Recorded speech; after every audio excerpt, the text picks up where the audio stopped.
everyone, welcome back and welcome to the official first episode of Sawhorse Creations. Before we get started on building too much, I wanted to go over a little bit about pallets. I prefer to work with reclaimed wood, mostly because it's cheap and readily available. And I like to work with pallets because I can get them for free. So when you're working with pallets, there are three things you need to know. First off is where to find and obtain quality pallets to work with. Second is knowing which pallets are safe to work with for your various projects. And third is more important than the other two, I think, is knowing how to break down a pallet without killing yourself. I'm going to go over a little bit of a primer on each of those topics and show you a couple techniques for tearing apart a pallet. And once you have that knowledge, you can start working on some wood projects yourself. Where to get pallets. Many businesses receive shipments on pallets, but if you're looking for good sources, you should start thinking small. Small businesses specifically.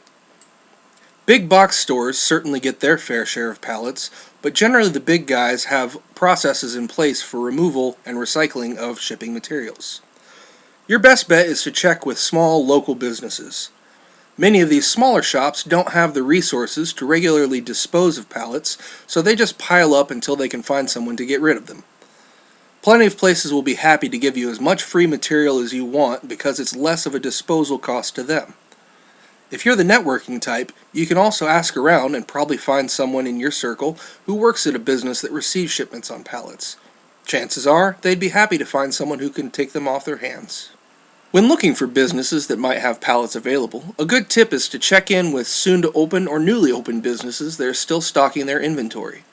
There's a good chance most of their new supplies were shipped in crates or on pallets that they need to get rid of. Remember though, if you're getting pallets from a business, be sure to ask someone from the business before taking anything. Just because you see a pile of pallets leaning against a wall outside, that doesn't automatically make them free to take. A lot of shops that get deliveries on pallets pay a deposit on them and get charged if they're not returned.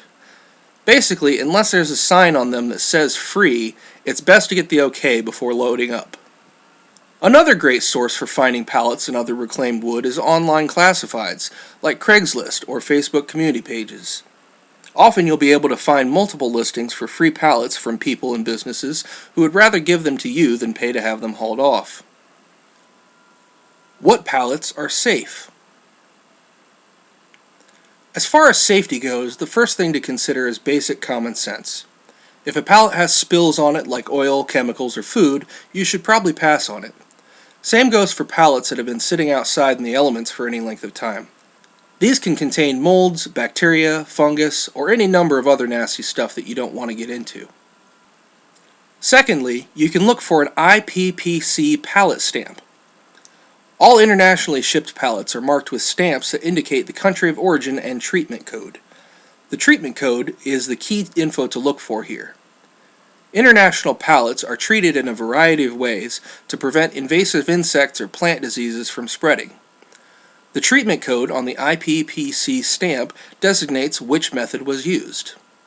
By themselves, pallets marked HT, KD, and DB are all safe to use. But what you need to watch out for is if it's marked MB, which stands for methyl bromide. Methyl bromide fumigation is a very effective pesticide that kills invasive species like pine beetles, but it's also linked to a lot of human health problems and ozone depletion. This treatment method is now banned in many countries, but it's still commonly used in some regions, including Asia. If you pick up an MB pallet, do not use it for projects or for firewood. Instead, contact a disposal company to get rid of it for you. If you're in Europe, you might run into pallets marked EUR or EPAL. These refer to a licensing organization that sets standards for load carrying.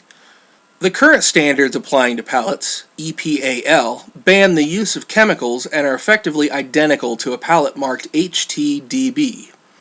Those are safe to use for projects or for burning.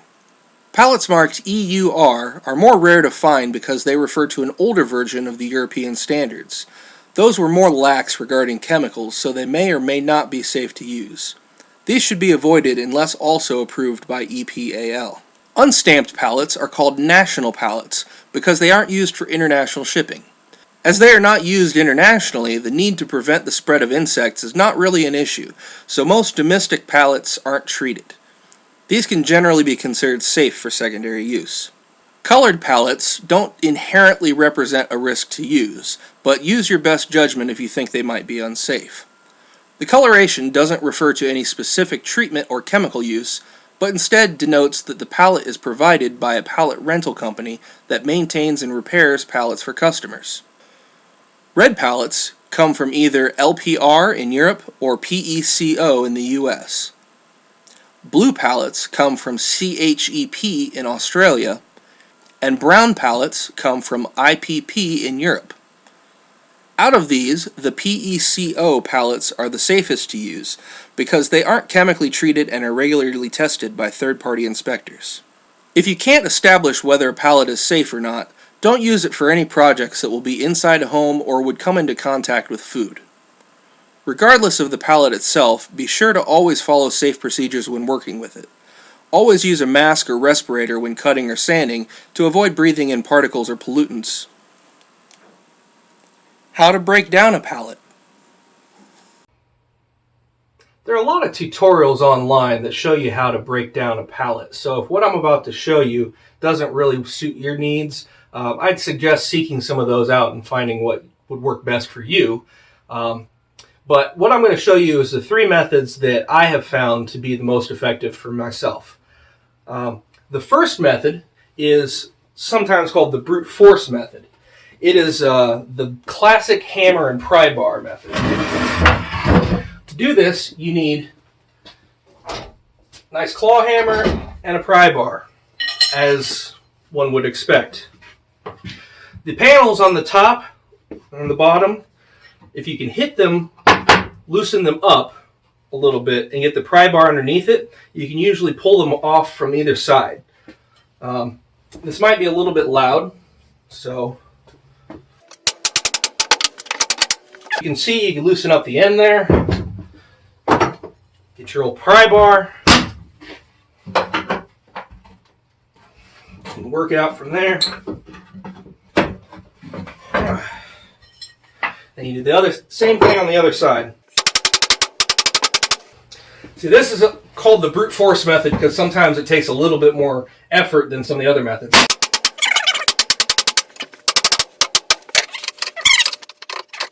And once you got the 2 sides up, it's pretty easy to just kind of wiggle it out from the middle. But you might use your pry bar on that too. But as you can see, this isn't always the most effective method of doing it because a lot of times you'll end up with broken wood, especially around the edges where the nails are. I mean, you can still use this, sand it down, use it for things, or if you're feeling adventurous, re-glue it and re-clamp it. But all that ends up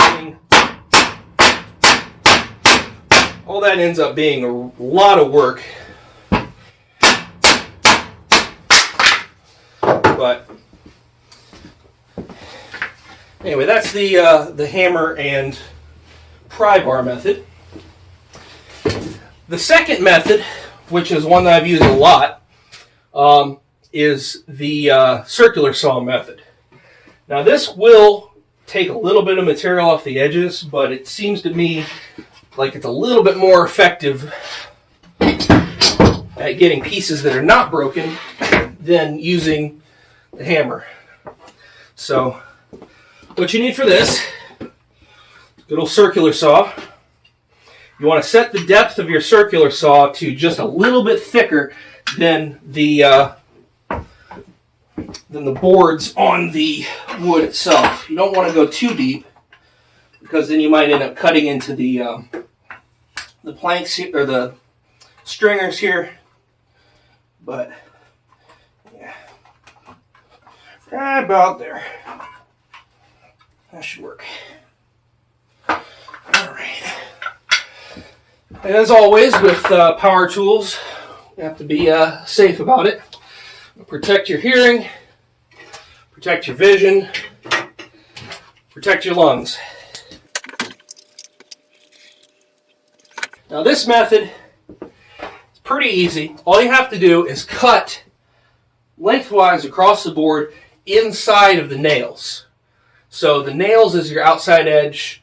You cut those, release them from the edges. You can wiggle out the center, use a crowbar if you have to. But this is one quick way to do it if you don't mind a little bit of wood waste on the edges.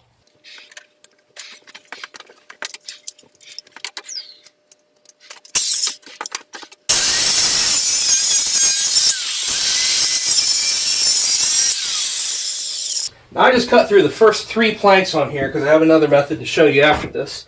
But once you have the edges cut, it's pretty much free from the center, or free from the edges, and you only have to worry about the center.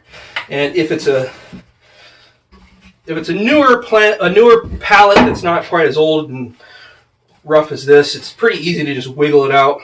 But you can always use a hammer. Tap it out in the middle. I'm trying to do this a little more gently so I don't split the wood like I did on the previous one. But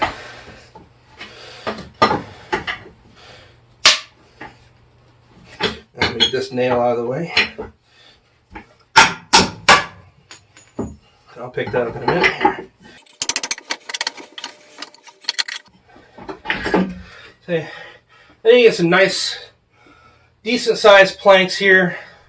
You still got the nails in there to worry about, but that's pretty easy to work with. You just take your hammer and tap them out backwards.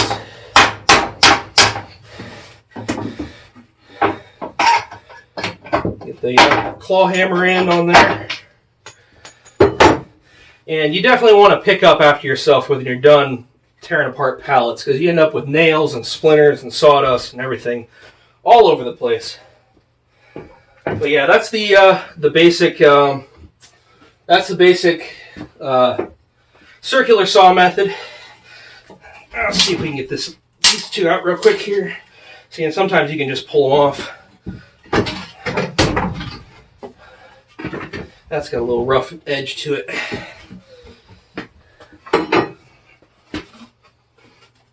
This one didn't cut all the way through.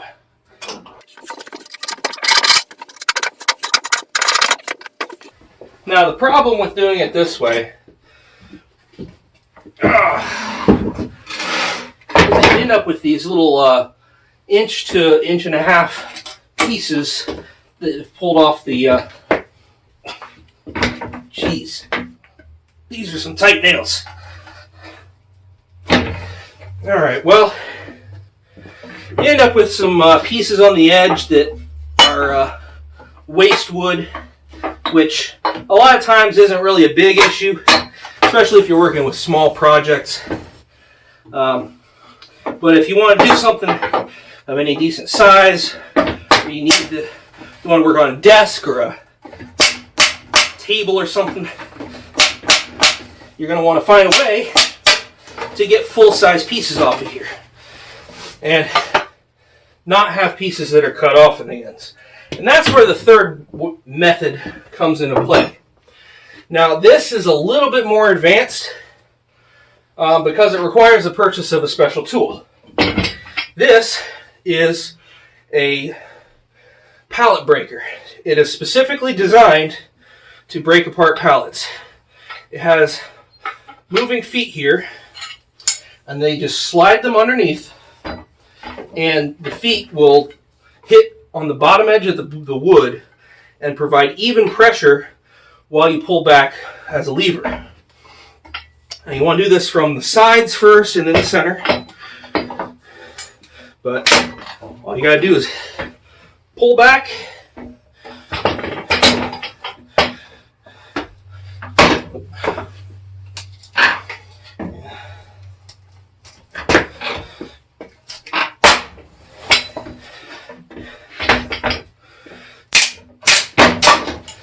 And there you go. They pop right out. This is a little bit older wood, so it's breaking on the side there. That's not anything to do with the pallet breaker. But yeah, if you got some better looking pallets, then this is going to come out pretty nicely. So yeah, you just pop them up on the edges. And I think this pallet probably would have been fine to do the circular saw all the way across, because most of the edges are pretty split to begin with. But if you're working with some bigger pallets or nicer pallets and you want to save the ends, then this is the way to go. And you can pick this up from industrial supply stores, or I got mine on Amazon, usually around 50 bucks. It's a little bit of an investment if you're working on trying to do stuff cheap, which kind of is the point of the pallet stuff. But as far as efficiency goes, that's going to be your best way, because if you got a lot of pallets to break up, you don't want to be breaking your back with a hammer and crowbar. You don't want to get sawdust everywhere with the circular saw. So this is going to be the best way to get them nice and quick. I've seen and tried some methods that involve cutting through the nails with either a hacksaw or reciprocating saw, but I feel like there's too much room for error there, plus it makes it pretty hard to pull the nails out when you're done. Regardless of what method you use, once you have the boards off, you can use a claw hammer to pull out the remaining nails, then clean the wood before you do anything with it. Soap and hot water is fine if you're just wiping down some warehouse dust, but if you have a power sprayer, this is the time to get it out. Once you clean the wood, set it out in the sun or keep it somewhere warm and dry to get rid of the additional moisture you've added to the wood. Hopefully that provides you with a good starting point to working with pallets as reclaimed wood. Just remember, you got to be safe. Watch out for mold, mildew, chemical stains, spills on your pallets. Be sure to wear your safety gear, gloves, goggles, earphones. Lift with your legs, all that jazz. You know the basic safety stuff. And as long as you stay safe, pretty soon you'll be working with the wood yourself. So thanks for watching. If you like this and you want to see some more videos, I'll be releasing some project videos coming up, showing you how to make stuff with the wood you're reclaiming here. So if you want to watch that, go ahead and hit subscribe, and I guess I'll see you next time. Thanks.